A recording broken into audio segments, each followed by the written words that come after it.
Prédicateur, pasteur Alain Ouvrard. Thème du message, les filets de la foi.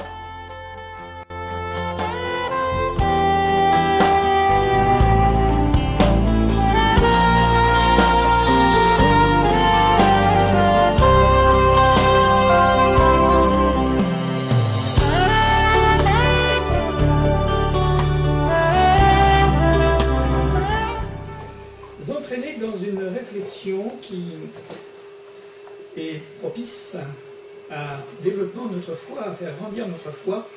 Et pour ce faire, nous allons lire dans l'évangile de Luc un récit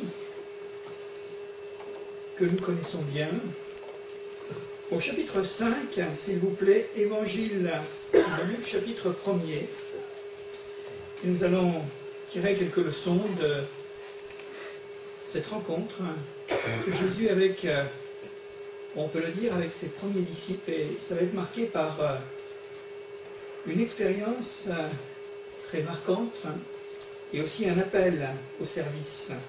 Donc, évangile, je le rappelle, évangile de Luc, chapitre 5, verset 1er, je relis le texte tout simplement. Comme Jésus se trouvait auprès du lac de Génézareth, et que la foule se pressait autour de lui pour entendre la parole de Dieu, il vit au bord du lac deux barques, d'où les pêcheurs étaient descendus pour laver leurs filets. Il monta dans l'une de ces barques qui était à Simon, et il le pria de s'éloigner un peu de terre, puis il s'assit, et de la barque il enseignait la foule.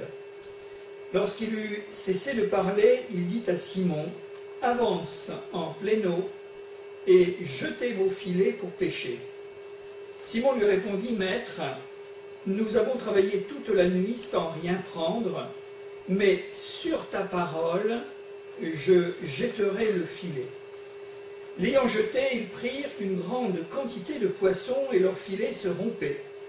Ils firent signe à leurs compagnons qui étaient dans l'autre barque de venir les aider. Ils vinrent, et ils remplirent les deux barques au point qu'elles s'enfonçaient. Quand il vit cela, Simon-Pierre tomba aux genoux de Jésus et lui dit: « Seigneur, retire-toi de moi parce que je suis un homme pécheur. » Car l'épouvante l'avait saisi, lui et tous ceux qui étaient avec lui, à cause de la pêche qu'ils avaient faite. Il en était de même de Jacques et de Jean, fils de Zébédée, les associés de Simon. Alors Jésus dit à Simon: « Ne crains point, désormais tu seras pêcheur d'hommes. » Et ayant ramené les barques à terre, ils laissèrent tout et le suivirent. Voilà pour ce contact à nouveau avec le message de l'Évangile. Et s'il y avait peut-être un titre à donner à notre réflexion ce soir, eh bien peut-être pourrions-nous l'appeler « Les filets de la foi ». Vous savez qu'un filet, c'est fait pour ramasser quelque chose. Enfin, en l'occurrence, c'est principalement des poissons. Et nous allons nous mettre à l'école du Maître, nous mettre à l'école de Jésus, qui va nous apprendre la bonne manière ou la bonne façon de jeter nos filets pour qu'ils ne reviennent pas à vide. Et il ne s'agit pas seulement d'un espace limité comme le lac de Génézareth, ou quand même on pourrait peut-être penser à l'océan, à la mer autour de nous, mais il s'agit tout simplement de jeter nos filets dans ce monde invisible qu'est le ciel, le royaume de Dieu. Parce que figurez-vous, il y a beaucoup à retirer. Et je voudrais simplement un petit peu stimuler votre curiosité et votre foi pour vous dire qu'il y a des trésors dans le ciel qui nous sont réservés, mais c'est à nous d'aller tout simplement dans ce geste, d'aller chercher, d'aller jeter nos filets et de prendre ce que Dieu a mis en réserve pour chacun d'entre eux. Il y a quelques vérités à retenir au travers de ce simple récit que nous trouvons dans Luc exclusivement. La première chose, première vérité que j'aimerais partager avec vous, et on va donner des détails d'ici quelques instants, c'est que les expériences de la vie, ou les expériences dans la vie, aussi banales soient-elles, eh bien, sont faites pour nous amener à de plus grandes réalisations. Ouais. Il faut bien commencer par quelque chose. Hein. Si nous sommes fidèles dans les petites choses, eh bien, on sera fidèle dans les grandes. Et un apprenti, avant de devenir un maître, eh bien, il commence à s'exercer dans les petites choses. Et je crois que ça commence comme ça, comme tout l'enseignement des principes du royaume de Dieu, c'est que nous sommes exercés dans souvent les petits faits, les choses banales, les choses qui nous sont tellement familières. Et ensuite, eh bien, Dieu va nous conduire, parce qu'il y a toujours un but à tout, c'est qu'il va nous conduire, il va nous mener à de plus grandes réalisations. Vous l'avez lu avec moi, Pierre, dans l'instant, est pêcheur de poissons. Vous savez ce que Jésus lui dit? Tu seras un pêcheur d'hommes, un pêcheur d'âmes. Et c'est aussi le but que Dieu s'est assigné pour chacun d'entre nous. Nous allons découvrir cet aspect des choses dans quelques instants. La deuxième leçon, la deuxième vérité que nous pouvons tirer de notre récit, c'est que Dieu parfois nous conduit à quitter notre sécurité, c'est-à-dire nos rivages de paix, nos rivages qui nous rassurent, parce que tant qu'on est sur le rivage, eh bien on ne craint rien, la terre c'est notre domaine, c'est notre habitat, on peut se dire que nous sommes en sécurité, parce que voilà, nous sommes avant tout des terriens. Hein. Et quelquefois Dieu nous pousse un petit peu plus loin, il nous dit, eh bien voilà, maintenant tu vas quitter les rivages, et moi je vais te conduire en pleine eau. Et en pleine eau, si vous permettez, j'ajoute, en pleine foi, dans la plénitude de la foi, alors tu vas jeter aussi tes filets, et là tu vas trouver. Tu vas trouver des trésors. Non pas de poissons, parce que c'est une illustration, mais tu vas trouver des trésors que Dieu a mis en réserve. Dans le ciel, nous l'avons dit, et tu vas les trouver aussi, et bien là, tout autour de toi, parce que c'est ainsi que Dieu veut te bénir, en t'amenant à faire des expériences surnaturelles et miraculeuses. Nous allons partir en pleine eau d'ici quelques instants. Troisième leçon, elle est positive, mais je la présente sous cette forme. On ne pourra jamais faire l'expérience du miracle, du surnaturel, du miraculeux, du doigt de Dieu, qui dépasse notre entendement et notre compréhension, si nous ne sommes pas prêts à dire ce soir, à l'écoute de sa parole, à l'audition de ce qu'il a à nous communiquer, à nous dire, si nous ne sommes pas prêts à dire tout simplement, mais Seigneur, parce que c'est toi qui le dis, eh bien, je jetterai mes filets. En d'autres termes, je vais t'obéir. Parce que s'il y a une chose qui caractérise la foi que Dieu agrée, c'est de croire en lui et d'obéir à ce que nous croyons, c'est-à-dire à sa parole. Alors on va prendre dans le détail maintenant eh bien, ce texte que nous avons lu ensemble. Il s'agit d'une parole, c'est la parole d'un homme qui s'appelle Simon. On le connaît davantage sous une autre appellation, c'est-à-dire Pierre, Simon-Pierre. Et voilà ce que Pierre va dire à Jésus. Il va répondre à une question que le maître lui pose. Il va lui dire, mais maître, nous avons travaillé toute la nuit sans rien prendre. Jésus venait de lui dire, eh bien voilà, maintenant avance en pleine eau, parce que je veux te bénir. Je veux te montrer que je suis le Tout-Puissant, que tu peux mettre ta confiance pleine et entière en moi, et tu vas avoir des surprises. Parce que quand on met sa confiance en Dieu, on n'est pas au bout de nos surprises. Hein. On en sait quelque chose les uns et les autres pour avoir eh bien, touché du doigt, grandement ou petitement, eh bien, ce que Dieu est capable de faire pour tout simplement exaucer nos prières. Et nous voyons que c'est avec une grande lassitude que Pierre dit ces paroles, sans rien prendre. Nous touchons le désappointement d'un homme qui est quelque part contrarié, il est déçu, parce que figurez-vous que Pierre c'est un homme du lac, c'est un homme de la mer, C'est un homme qui a passé toute son enfance, toute sa vie à être eh bien là, en contact avec cette nature, et particulièrement en exerçant une profession qui l'amenait eh bien, tous les jours, toutes les nuits, à aller à la pêche. Il était pêcheur de poissons. Mais il va se reprendre, Pierre, et il va dire ceci: mais sur ta parole, je jetterai le filet. Je vais vous faire remarquer que Jésus lui avait dit précédemment: jetez vos filets, c'est au pluriel. Pierre comprend: je jetterai le filet, mais nous en parlerons d'ici quelques instants. Et en quelque sorte, on peut toujours dire que Pierre a manqué de foi, il a été un petit peu timoré dans cette affaire, mais on va faire quand même la démonstration qu'il a cette foi dans l'invisible, et ce qu'il entend de Jésus, néanmoins, va créer une stimulation à l'intérieur de lui-même. Pour lui, c'est impossible. Les pêcheurs pêchent la nuit, c'est certainement le moment le plus propice.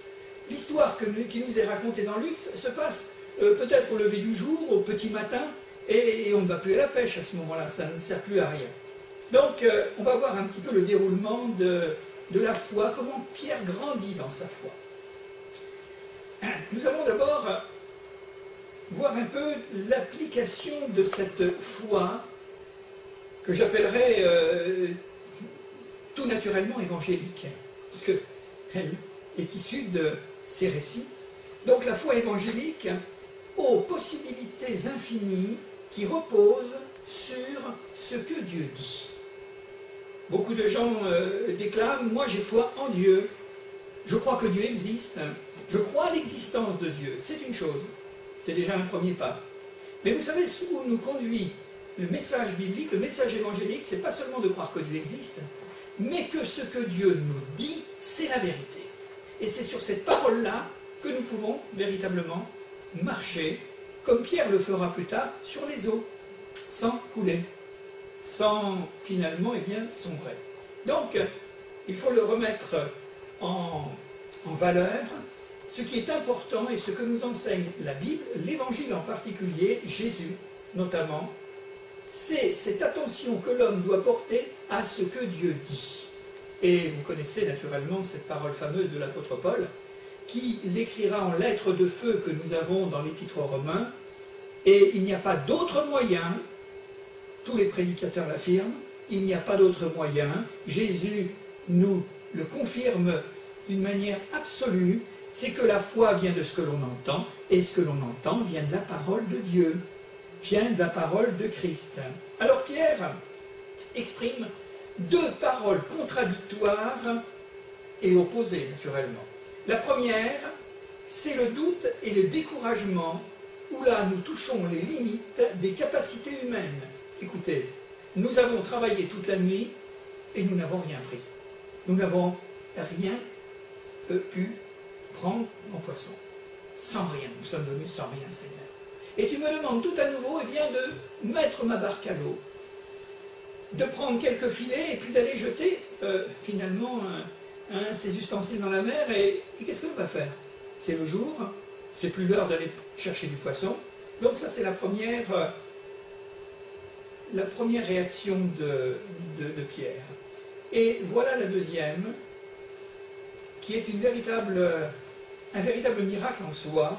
C'est que Pierre est devant l'évidence, il est devant le visible, invisible et une vérité criante, c'est que finalement, ils ont passé toute la nuit, ils sont revenus harassés, fatigués, déconcertés, déçus, et rien ne s'est passé. Et Jésus va prendre le contre-pied, et c'est comme ça que souvent Dieu nous convainc. C'est que ses pensées ne sont pas les nôtres, et quelquefois il nous prend, il nous attire sur un chemin qui est contraire à notre raison et à notre raisonnement, à notre logique et à nos déductions. On ne pêche pas le jour.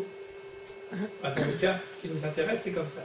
Et la deuxième vérité qui apparaît, c'est que il y a un sursaut chez Pierre, un sursaut de confiance qui indique la source de toute solution, les solutions pour Pierre dans le cas présent, mais les solutions pour tous les hommes, c'est-à-dire, il l'affirme, et il a bien compris, il dira, mais sur ta parole, néanmoins, Seigneur, cependant, il peut y avoir les réalités du visible qui sont criantes, qui disent que finalement c'est l'évidence, il n'y a rien à faire, mais puisque toi tu l'as dit. Et vous entendrez par là que Pierre et Jésus se connaissent à peine à ce moment-là. Pierre va faire confiance à un parfait inconnu. Quelqu'un qui vous aborde dans la rue et qui vous dit tu vas vers ceci, tu vas vers cela, je ne sais pas comment vous allez réagir. Donc il y a dans la parole de Jésus quelque chose qui est plus que la parole des hommes. Et il dira, mais sur ta parole est l'acte naturellement de foi de celui qui croit, c'est-à-dire l'obéissance. Il dit, mais puisque c'est toi qui l'as dit, bien maintenant je vais obéir et je vais jeter le filet. Ça, c'est le pas. C'est le pas de la foi. Je poursuis en disant cela, c'est que le problème de Pierre est un type de problème que nous avons à résoudre d'une manière ou d'une autre, un jour ou l'autre, chacun dans notre vie. Nous ne sommes peut-être pas amenés à jeter nos filets ici ou là, pas de manière comme cela est écrit dans notre texte, mais d'une façon ou d'une autre, nous avons à jeter un ou plusieurs filets concernant des problèmes qui nous concernent personnellement. Ce peut être une affaire de santé. Ce peut être un gros problème qui touche à notre vie intérieure. Ce peut être une solution, une résolution que nous devons prendre, ou un engagement que nous devons faire. Ce peut être une situation matérielle, économique, professionnelle, d'une manière ou d'une autre. Je ne sais ce que je pourrais vous citer encore de tous les problèmes auxquels nous sommes confrontés à un moment ou à un autre. Alors, lorsque nous sommes confrontés à une épine, vous savez qu'une épine, ça agace. Hein? Ouais, c'est agaçant une épine. Lorsque nous sommes confrontés à une question, à un questionnement, à une situation qui nous rend perplexes et on se dit, mais que je me tourne de droite ou de gauche, en avant ou en arrière, qu'il fasse jour ou qu'il fasse nuit, comme on l'a dit, alors je ne trouve pas, je ne sais pas comment je vais m'en sortir. Que ce soit d'une souffrance ou un chagrin d'une nature ou d'une autre, ça peut toucher peut-être la vie des chrétiens concernant la purification ou la sanctification, ou lorsque nous nous bataillons avec un problème qui nous est propre et que nous n'arrivons pas à nous en tirer parce que le problème est retors, parce que finalement, eh bien, c'est ténu et tenace. C'est peut-être le renoncement à quelque chose que Dieu nous demande, un péché d'orgueil, pourquoi pas, un problème qui nous touche au plus profond de nous-mêmes, qui est comme un aiguillon, comme une épine, telle que la jalousie, ou la situation d'un, je ne sais quoi, de la jalousie, ou de l'égoïsme, ou du mensonge, je ne sais quoi encore. Hein. Et que nous en arrivons épuisés, comme Pierre, après cette nuit de travail, où il n'avait rien pris, était revenu sur le rivage, et ils étaient épuisés, ces pécheurs. Ils étaient rompus de fatigue. Ils étaient dans la lassitude, parce qu'ils s'imaginaient, et ils pouvaient s'imaginer décemment que, puisqu'ils n'avaient rien pris, il n'y aurait peut-être rien à manger ce jour-là, pour eux, pour leur famille. Le commerce ne pouvait pas se faire. Les filets étaient vides. Et c'est souvent lorsque nous arrivons épuisés, que nous sommes en train de nous donner encore un certain contentement, parce que vous avez remarqué avec moi, ils étaient en train de rafistoler ou rabibocher, comme vous le voulez, leur filet, en se disant on va y retourner, parce que c'est une nécessité d'y retourner la nuit suivante. Il n'y avait pas le choix. Alors ils sont arrivés épuisés, et après des luttes, après des combats, après des espérances, après des efforts, comme Pierre nous disant, mais nous avons travaillé toute la nuit sans rien prendre. Qu'est-ce que l'on peut faire? C'est là où l'homme touche, excusez-moi l'expression, c'est pas très beau, mais le bout du bout. Souvent lorsque nous sommes au fond, mais je l'ai dit et je le répète, quelquefois il faut que nous touchions peut-être du bout du pied le fond pour remonter ensuite. C'est ça, hein? On n'aime pas descendre, on aime bien toujours remonter. Parce qu'en haut il y a la lumière, en bas c'est l'obscurité. Et on est enfermé dans nos angoisses, on est enfermé dans nos craintes, dans nos peurs, dans toutes sortes de choses semblables. Alors on dit, mais nous avons travaillé, mais Seigneur, qu'est-ce que tu veux qu'on te dise? Nous sommes fatigués, reprendre le bateau, tout à nouveau mettre les voiles, et peut-être pousser sur les avirons pour aller chercher quoi? Pierre était un pêcheur, un matelot chevronné, il savait de quoi il parlait. Et ce prédicateur de Nazareth, qu'est-ce qu'il s'entendait à la pêche? À donner des conseils à des véritables pêcheurs. C'est ça justement ce qui est troublant. Hein. C'est que Dieu nous parle tantôt d'une manière, tantôt d'une autre, sans que nous y fassions attention. Parce qu'on se dit, celui-ci, son conseil, il ne connaît rien, alors il passera une autre fois. Et quelquefois, Dieu se sert de gens qui, en apparence, ne savent pas, ne connaissent pas, et ils vont nous donner le conseil de Dieu. Ça, c'est étonnant et c'est surprenant. C'est pour ça qu'il faut toujours avoir quand même une oreille ouverte et un cœur quand même qui soit disposé. Alors, tous les efforts de Pierre et de ses compagnons, toutes ces résolutions, tout ça était resté finalement vain. J'ajouterai que toute la parole de Dieu, c'est important, nous fournit des affirmations reposant sur des faits. Pourquoi la parole de Dieu est-elle un livre d'histoire? Et j'ajoute, et vous vous en doutez, d'histoire vraie. Parce que vécue, parce expérimentée dans l'Ancien Testament comme dans le Nouveau Testament. Et nous voyons que ça repose sur des faits accomplis particulièrement, et on va cibler davantage, sur Jésus, sur ses promesses, sur sa parole, et sur l'accomplissement de ce qu'il a dit et qu'il a fait. Et ça change tout. Parce qu'il y a peut-être beaucoup de gens qui disent, mais qui ne font pas, mais Jésus ne s'est jamais contenté de dire, il a fait et il a accompli. Alors ça repose là-dessus. Comme pour Pierre, qui est l'homme du visible. Oui, il a des yeux, il a des oreilles, il a une sensibilité à tout son environnement, c'est normal, c'est un homme. Il est comme nous, hein, et nous sommes comme lui, hein, en mettant les choses dans les deux sens. Alors c'est l'homme du visible, Pierre, et il va réagir à ce moment-là avec ce qu'il voit et ce qu'il ressent. C'est pourquoi il dira à Jésus, mais qu'est-ce que tu veux? Tu nous demandes d'aller encore, mais ça ne sert à rien, puisque de toute façon, nous on connaît bien notre travail et on connaît bien notre lac. On sait qu'on ne pêche pas de poissons comme ça. Hein. Donc il le ressent avec sa nature. Et la difficulté pour lui comme pour nous consiste que souvent les promesses divines ou les ordres de Dieu, parce que Dieu quelquefois nous donne des directives, vont à l'encontre des apparences et de nos sentiments que nous avons au fond de nous-mêmes. Et nous sommes troublés. On se dit, mais moi, ma logique d'homme me dit ceci. Et toi, Seigneur, tu me dis de regarder dans notre direction. Alors nous sommes partagés à ce moment-là. C'est ce qui fait le doute.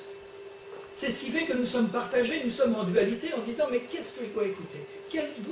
Je veux bien croire à la parole de Dieu, je veux bien croire à la Bible, mais d'un autre côté, moi je sais de quoi je pense et je pense juste. Vous savez, il y a toujours l'adversaire qui est là pour nous confondre dans nos impressions. Elles sont quelquefois justes, mais elles sont quelquefois mauvaises. Pour troubler notre conscience qui manque de lumière, qui manque d'éclairage ou de perspicacité de ce que Dieu nous dit, parce que nous ne comprenons qu'en partie les promesses de Dieu. Et parfois, eh bien, nous sommes là à nous traîner sur le rivage, oui, alors que nous sommes appelés à aller en pleine eau, avec nos chutes, nos échecs, qui nous amènent eh bien, au découragement. Et ça, c'est tragique, et nous le voyons. C'est pourquoi il faut qu'il intervienne quelque chose d'autre dans notre vie. Et tous ces chutes, tous ces échecs sont là pour nous accuser et nous dire avec une certaine subtilité que nous n'y arriverons pas ou que nous n'y arriverons jamais. Alors c'est même pas la peine de lancer l'opération Dieu dans notre vie, l'opération foi, et de dire, bon, on en est là, ça n'ira pas plus loin. Vous écoutez bien la parole ce soir. Eh bien, c'est peut-être justement là où nous sommes interpellés en disant, mais, comme Jésus le dira d'une manière admirable, il dira ceci, mais tout est possible à celui qui croit. Ne reste pas sur le rivage, ne reste pas à tripoter là tes filets, essayer de remettre un petit peu les choses en place. Ça, c'est ton travail d'homme, c'est vrai, mais moi j'ai quelque chose d'autre. J'ai quelque chose d'autre à t'amener, à te faire vivre. Et nous faisons face à ce moment-là dans les chutes, dans les échecs, dans tout ce brouhaha, cette confusion des flots sur lesquels nous ballottons d'un endroit à un autre. Alors nous faisons face à deux réalités. Les choses que nous voyons, les choses que nous ressentons, que nous attendons, que nous connaissons humainement parlant, et celles qui nous sont cachées, qui sont cachées à nos yeux, à ce monde visible, mais qui néanmoins existe quand même. C'est quand on relit le texte. Jésus avait pris soin, finalement, de rassembler toute la foule quand sa barque est arrivée sur les bords du lac. Je relis, il nous est dit qu'il monta dans l'une des barques qui était à Simon et le pria de s'éloigner un peu de terre. Puis il s'assied sur la barque et de la barque il enseignait la foule. Donc, tous ces gens qui étaient là n'étaient pas restés sans avoir entendu certainement les paroles de Jésus. Et c'est là justement la grande confrontation. Il y a les réalités de ce que nous sommes dans ce monde avec ce que nous connaissons parfaitement, ou presque parfaitement, et puis la parole de Dieu qui avait déjà été semée. Il nous est bien dit que les gens venaient en foule pour écouter cette parole, y compris Pierre, y compris ses compagnons, certes fatigués, mais qui entendaient quand même. C'est à ce moment-là que Jésus leur a dit, mais il faut aller un peu plus loin, il ne faut pas rester là. Et vous savez, lorsque nous sommes appelés à aller un peu plus loin et que nous sommes accompagnés des promesses de Dieu, de la parole de Dieu, du message de l'Évangile, ben vous pouvez vous dire que vous avez Jésus avec vous. Et vous allez pouvoir marcher sur les eaux. Vous allez pouvoir aller jusque dans les eaux profondes. Et là, Dieu va vous parler. Il va vous montrer des choses extraordinaires. C'est ça ce qui est important. Et là, il va nous conduire dans le monde invisible. Nous allons garder nos yeux et nos oreilles. Et ce n'est pas elles qui vont fonctionner. C'est notre cœur.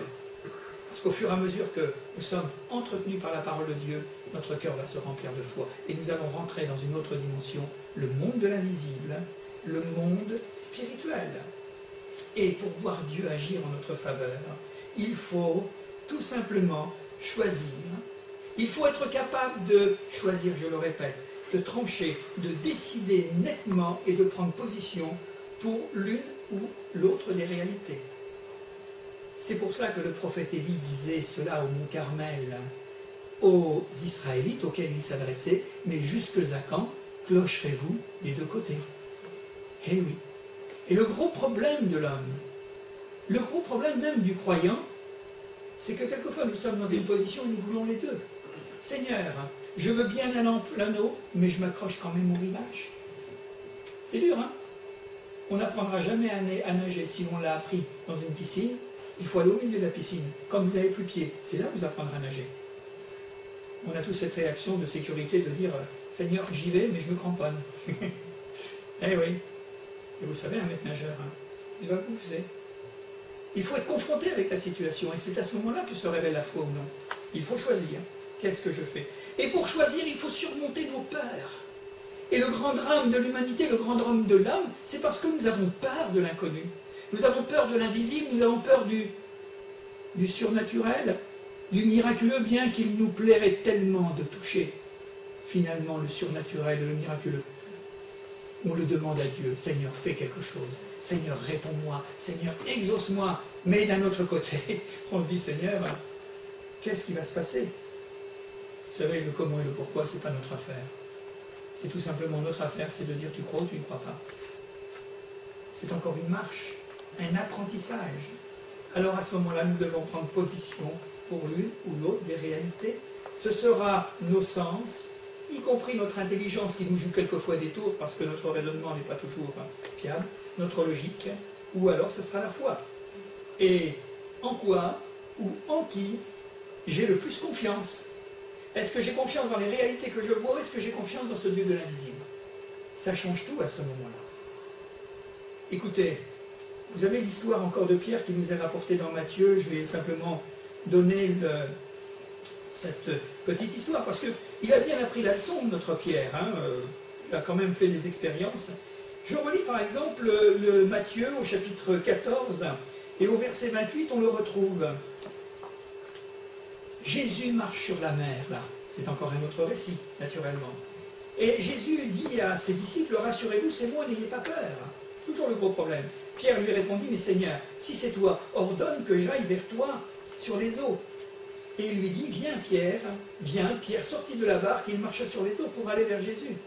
Mais voyant que le vent était fort, il eut peur, et comme il commençait à s'enfoncer, il s'écria, mais Seigneur, sauve-moi. Et aussitôt Jésus lui tendit la main et puis il l'a rattrapé. Vous savez que le Seigneur ne nous laisse pas couler. Il a compassion de notre faiblesse. Il ne va pas nous faire le reproche. Ah, tu as manqué de foi. Alors va faire un petit tour là dans le fond. Hein. Puis tu remonteras bien un moment ou un autre. Non. Dieu est un Dieu qui connaît la faiblesse des hommes. Il connaît notre fragilité. Il connaît notre extrême sensibilité. Oui, humaine. Et Jésus lui tend la main. Heureusement que Jésus était là. Hein. Vous croyez que Dieu va nous laisser couler? Ouais, mais dans la réalité, parce que vous me dites oui maintenant, mais... Est-ce qu'aujourd'hui, écoutez, après quelques mois, après quelques années, après peut-être des décennies de marche avec le Seigneur, est-ce que vous avez vu le Seigneur vous abandonner? Jamais qu'on ne sait plus aujourd'hui. Il a toujours été là pour vous dire, mais n'aie pas peur, c'est moi, fais-moi confiance. C'est comme ça que ça fonctionne. Et ça, c'est un miracle. Vous savez, c'est la foi qui croit, la foi qui obéit. Je vais vous raconter une petite histoire simplement. Vous la connaissez, je la répète, mais elle peut être aussi intéressante pour ceux qui découvrent l'Évangile. C'est l'histoire d'un funambule. C'est du grand classique. Hein. Vous l'avez déjà vu, hein, soit dans un cirque ou dans la nature. Alors à ce moment-là, on a placé un câble d'acier long de plusieurs dizaines de mètres hein, au-dessus d'un précipice. Et il y en a qui sautent en élastique. Là, à l'époque, c'était encore le fil. Et puis, l'équilibriste va marcher plusieurs fois sur le filin et les spectateurs qui sont là en foule vont l'applaudir. Parce que c'est toujours étonnant de voir quelqu'un qui marche sur le fil. Hein. On dit le fil du rasoir, mais c'est quand même une vérité. Il faut quand même de la dextérité, alors quelquefois il a un balancier comme ça. Ou quelquefois il n'a rien du tout parce que c'est un champion. Et voilà qu'à un moment donné, il fait le tour, une fois, deux fois, il revient, etc. Et ça, les gens s'exclament en disant, mais c'est magnifique. Et à un moment donné, il fait un peu plus fort, il prend une brouette. Voilà. Il prend une brouette et puis il va la rouler, finalement, en équilibre sur le fil. Il va faire plusieurs allers-retours, comme ça. Et pour compliquer l'exploit, eh bien, il va demander à ce que l'on charge la brouette, tout simplement, la remplir de pierres, et faire exactement la même démonstration. Et là, c'est un tonnerre d'applaudissements, parce qu'on se dit, on voit le fil qui... Et c'est pour ça qu'il faut être souple. Hein. C'est que tout le monde danse, en quelque sorte, le fil, l'équilibriste, et puis le poids, naturellement, que représentent les pierres dans la brouette. Hein. Alors, à ce moment-là, le funambule va interpeller tout simplement la foule, et il va dire ceci: croyez-vous que je puisse transporter un homme dans la brouette? Ouais. Bah oui, parce que quand il a fait la démonstration comme ça semble assez sécurisant quand vous avez les pieds sur terre, quand vous êtes sur le rivage. Mais quand il s'agit d'aller en plein air, en pleine eau, mais en plein air, c'est aussi dangereux le plein air que la pleine eau. Hein. C'est des éléments dans lesquels les poissons sont à l'aise en bas et puis les oiseaux sont à l'aise en haut. Ça c'est sûr, mais nous c'est autre chose. Alors il va poser la question, est-ce que vous croyez que je suis capable de faire la chose? Et juste devant lui, alors qu'il était au bout du fil, il y avait un homme qui était surexcité par l'exploit naturellement et par la performance. Et il s'exclame, mais bien sûr c'est formidable, c'est extraordinaire, moi je crois que vous êtes capable de le faire. Et aussitôt, l'équilibriste de lui répondre tout simplement ceci: alors monsieur, puisque vous avez dit que vous le croyez, eh bien, puisque vous croyez si fort que cela est possible, moi je vous invite tout simplement à monter dans ma brouette et je vous fais traverser le précipice. Waouh, ça change un peu les donnes. Vous savez ce qu'il a fait, ce monsieur? Un nombre de fois. Hein. Je ne juge pas. Je ne sais pas ce que j'aurais fait moi-même. Nous voyons que tout simplement, ce monsieur est devenu tout blême. Il est parti en courant, il a laissé tout le monde, mais pour nous montrer quelque chose une véritable réalité, c'est que la conclusion serait celle-ci, la morale de l'histoire: croire, ce n'est pas de le dire, mais de le vivre, c'est-à-dire de faire confiance simplement et de faire confiance totalement. Voilà. Et Pierre en est à ce moment-là. Qu'est-ce qu'il va faire? Il reste sur le rivage ou alors il va avancer en pleine eau? Qu'est-ce qui va se passer? L'attitude de l'homme de foi, le croyant, nous pouvons appeler de cette manière, nous donne une leçon de ce qu'est la vraie foi. Parce que ce n'est pas le fait de le dire. Vous pouvez questionner des milliers et des milliers de gens autour de nous, des gens qui se diront croyants, appartenant à une dénomination religieuse ou autre. Hein. Ils vous diront, moi je crois. Et on n'a pas besoin d'être religieux pour avoir la foi. Hein. Vous avez des doctrines, des philosophies humanistes, où les gens vous disent, ils sont prêts à donner leur vie, ils ont la foi, hein, parce que dans leur théologie, ou dans leur théorie, ou dans leur philosophie, Alors la véritable foi, eh bien c'est celle qui jette son filet dans l'immensité des possibilités infinies de Dieu. Voilà. Et c'est ça, c'est une vue de l'esprit, vous allez me dire. C'est à comprendre. Celui qui est capable de prendre son filet ou de prendre ses filets, parce que Jésus avait parlé au pluriel, eh bien, de pouvoir comprendre, intégrer à l'intérieur lui-même qu'il y a des possibilités infinies dans ce que Dieu nous dit et dans ce qu'il nous réserve et dans ce qu'il veut nous donner. Je voudrais quand même ajouter ceci, c'est que Dieu est beaucoup plus pressé de nous bénir que nous de recevoir sa bénédiction. Autrement, on courrait. Or, on s'aperçoit qu'on s'approche trop souvent timidement du Seigneur. Seigneur, est-ce que tu peux, et ceci et cela, on commence à discuter. Dans les grandes histoires, les grandes aventures de foi, de cette belle foi que nous découvrons dans l'Évangile, la Cananéenne, Jairus, Zachée, et puis les uns et les autres, le centenier par exemple, on s'aperçoit que ce sont des gens qui ont une foi comme la foi des enfants. Ils ne se posent aucune question. Puisque Jésus l'a dit, alors ça doit être possible. Et on voit des résultats qui sont à la dimension de ce qu'ils croient naturellement. On parle de miracles. Et ça va même jusqu'à extasier Jésus et de s'exprimer sur au moins 2 cas. Quand il dira même en Israël, le pays de la foi, le pays où on cultive la foi, le pays où on a grandi, où on grandit dans la foi, il dira même en Israël, je n'ai même pas trouvé cette qualité de foi en parlant de 2 étrangers qui ont ramassé finalement l'une les miettes, vous connaissez l'histoire, la Cananéenne, et puis le centenier qui a dit mais c'est même pas la peine de déplacer, hein. C'est sur ta parole, moi je crois que Jésus lui avait dit mais tu peux aller, ton serviteur est guéri, hein, pas de problème. Ça c'est extraordinaire. Ouais. Parce que vous savez, si nous jetons le filet, plus précisément si nous avons encore l'audace de jeter nos filets, nous allons ramener des pêches miraculeuses. C'est l'histoire, c'est ça. Hein. Bon, l'histoire des poissons, on est d'accord. Mais il y a plus que des poissons avec le Seigneur. Il y a plus que cela. Alors voyez la réponse et voyez la solution. Nous avons travaillé toute la nuit, mais sur ta parole. Qu'est-ce que nous allons faire de la parole de Dieu ce soir? Pour ceux qui vont entendre cette parole, qu'est-ce qu'ils vont faire de cette parole? C'est une belle histoire, tout simplement une belle histoire de l'Évangile, une belle histoire finalement que nous avons là et qui nous parle de Jésus.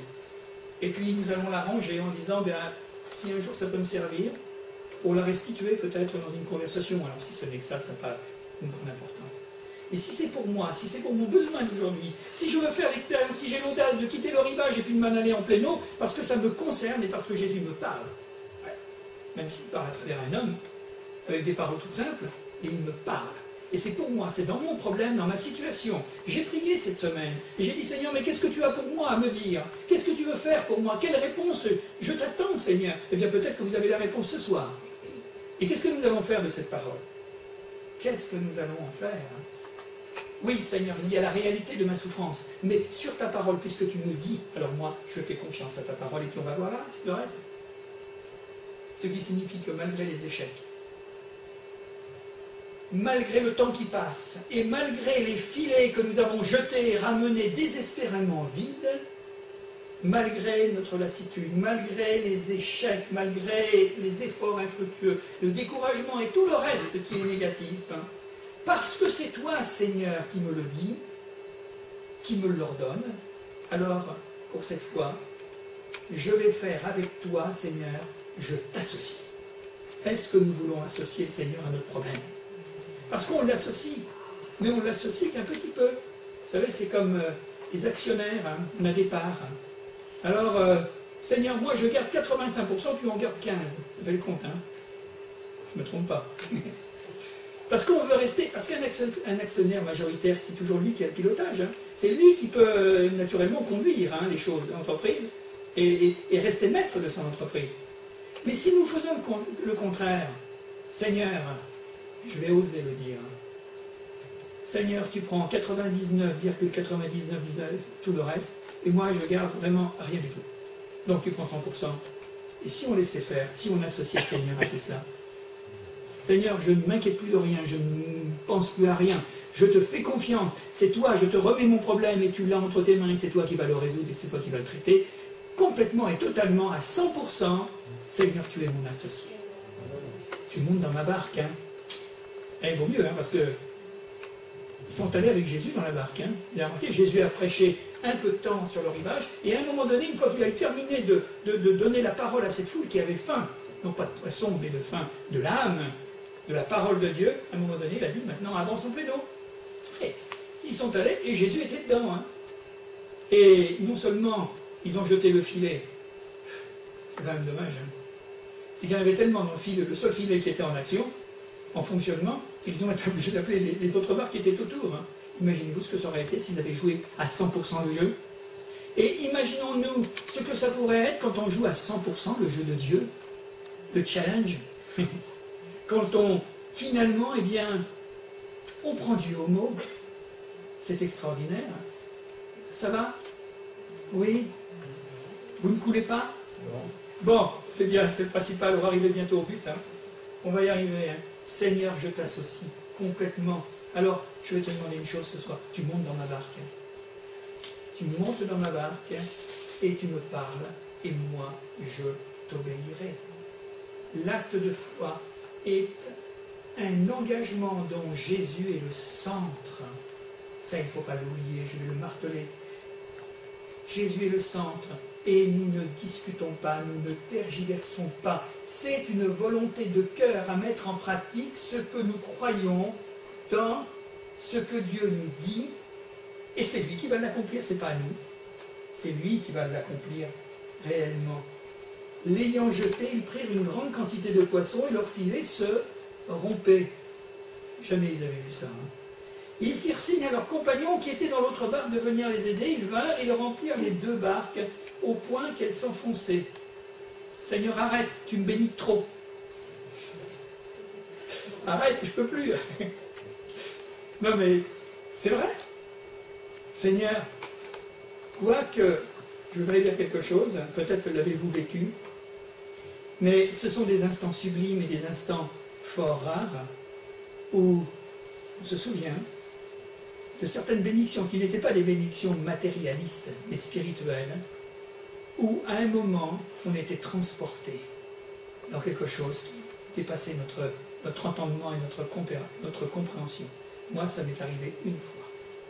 Et je me dis, mais Seigneur, je redescends plus, c'est beau. Hein. Et après, il a fallu redescendre. Mais, ça a été vécu. Ah oui, je m'en souviendrai toujours. Hein. Si je vous disais que c'était au printemps 1972, dans ma petite chambre chez mes parents, à 6h du matin jusqu'à 8h30, quelque chose d'extraordinaire. Formidable.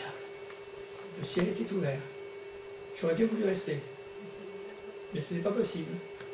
Je crois que tout cela a été donné pour dire « Je suis ton Dieu, je suis ton sauveur ». C'était au moment de ma conversion.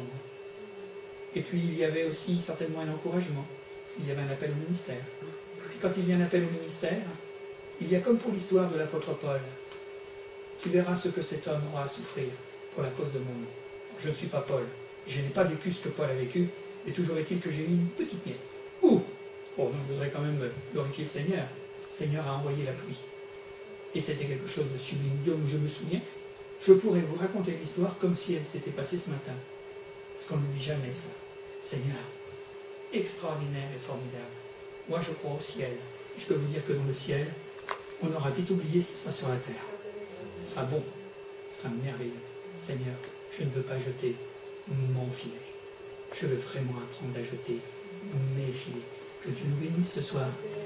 Que Dieu nous remplisse de son Saint-Esprit. Que Dieu nous remplisse de la plénitude de foi dans sa parole. Et nous allons saisir sa grâce, ses faveurs et son immense amour. Nous allons prier quelques instants. Amen. Seigneur, nous voulons te rendre grâce et te remercier parce que c'est vrai, tu nous l'as rappelé ce soir. C'est souvent dans les choses banales de la vie que tu nous parles, que tu t'adresses à nous, Seigneur. Et si nous avons une réaction de foi, la bonne réaction, alors tu nous confieras de plus grandes choses. Et ça commence souvent, Seigneur, par les petites choses.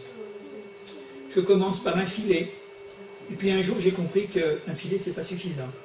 Ce sont tous mes filets qui doivent être jetés dans les eaux profondes. Et nous voulons te remercier pour ça. Je te rends grâce et je te remercie, Seigneur, parce que tu nous apprends également, en effet, Seigneur, eh bien, à quitter nos rivages de sécurité pour aller en te suivant, en suivant ta parole, en t'obéissant à ta parole, aller là où il y a vraiment des trésors, aller là où il y a, eh bien, Seigneur, une pêche miraculeuse. Et nous te bénissons, Seigneur, de ce que tu veux nous apprendre à cela. Et puis, Seigneur, c'est vrai que nous ne saurons jamais ce que veut dire miracle. Si nous n'osons pas, si nous n'avons pas l'audace de dire, eh bien, Seigneur, parce que c'est toi qui le dis, je t'obéis maintenant. Je crois et je t'obéis. Alors, Seigneur, tu bénis mes amis, ceux qui entendent ta parole en cet instant, ceux qui vont l'entendre également dans le temps, qui ouvriront la parole de Dieu, qui ouvriront la Bible, qui liront, qui recevront le beau message de la puissance de Dieu. Tu les bénis, Seigneur. Alors, Seigneur, dans le nom de Jésus, conduis-nous en pleine eau. Fais-nous avancer, Seigneur, par-delà tous les rivages sur lesquels nous nous confions, sur lesquels et auxquels nous nous accrochons, pour véritablement apprendre à nous laisser porter par la foi. Et nous voulons te remercier, parce que c'est bien ce que tu as voulu nous dire, que ta bénédiction repose sur tous mes amis, qu'elle repose sur ta parole, et qu'ainsi, Seigneur, notre prière ne reste pas, eh bien, comme un filet vide, et que notre prière revienne, Seigneur, chargée, surchargée de bénédictions, que, Seigneur, nos filets reviennent pleins à craquer, Seigneur, pour que nous puissions le partager avec les autres. Merci, Jésus. Amen. Amen.